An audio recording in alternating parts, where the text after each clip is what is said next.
ನಮಸ್ಕಾರ ರೀ ಸ್ವಚ್ಛ ಮನಸ್ಸಿನ ಮಸ್ತ್ ಮಂದಿಗೆ ನಾವಿವತ್ತ ಏನ್ ಹೇಳಕ್ ಹೊಂಟಿವಪ್ಪ ಅಂತಂದ್ರ ಕರ್ನಾಟಕ ಹೈಕೋರ್ಟ್ ನಲ್ಲಿ ಒಟ್ಟು 207 ಹುದ್ದೆಗಳ ನೇಮಕಾತಿ ನಡೀತಾ ಇದೆ. 106 ಗ್ರೂಪ್ ಡಿ ಹುದ್ದೆಗಳು peon, watchman, sweeper, house keeping 18 ರಿಂದ 40 ವರ್ಷದ ಒಳಗಿನವರು ಅರ್ಜಿ ಸಲ್ಲಿಸಬಹುದು. ಅರ್ಜಿ ಸಲ್ಲಿಸಲು ಕೊನೆಯ ದಿನಾಂಕ 31/7/2026.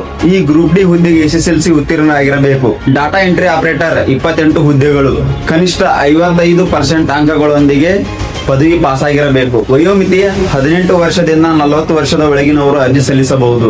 ಅರ್ಜಿ ಸಲ್ಲಿಸಲು ಕೊನೆಯ ದಿನಾಂಕ 28/7/2026. 73 ಅಸಿಸ್ಟೆಂಟ್ ಕೋರ್ಟ್ ಸೆಕ್ರೆಟರಿ ಹುದ್ದೆಗಳು ಮಾನ್ಯತೆ ಪಡೆದ ವಿಶ್ವವಿದ್ಯಾಲಯದಲ್ಲಿ ಪದವಿ ಹೊಂದಿರಬೇಕು. ಅರ್ಜಿ ಸಲ್ಲಿಸಲು ವಯೋಮಿತಿ 18 ವರ್ಷದಿಂದ 40 ವರ್ಷದ ಒಳಗಿನವರು ಅರ್ಜಿ ಸಲ್ಲಿಸಬಹುದು. ಅರ್ಜಿ ಸಲ್ಲಿಸಲು ಕೊನೆಯ ದಿನಾಂಕ 30 ಜುಲೈ 2026. ಹೆಚ್ಚಿನ ಮಾಹಿತಿಗಾಗಿ ಹೈಕೋರ್ಟ್ನ ಅಧಿಕೃತ ವೆಬ್ಸೈಟ್ಗೆ ಭೇಟಿ ಕೊಡಿ. ಇಂತಹ ಇನ್ನಷ್ಟು ಮಾಹಿತಿ ವಿಡಿಯೋಗಳಿಗಾಗಿ ನಮ್ಮ ಚಾನಲ್ ಅನ್ನ ಫಾಲೋ ಮಾಡಿ. ಅದೇ ತರನಾದಂತ ಮತ್ತೆ ಮುಂದಿನ ವಿಡಿಯೋದಲ್ಲಿ ಮತ್ತೆ ಭೇಟಿ ಹೋಗೋಣ. ನಮಸ್ಕಾರ.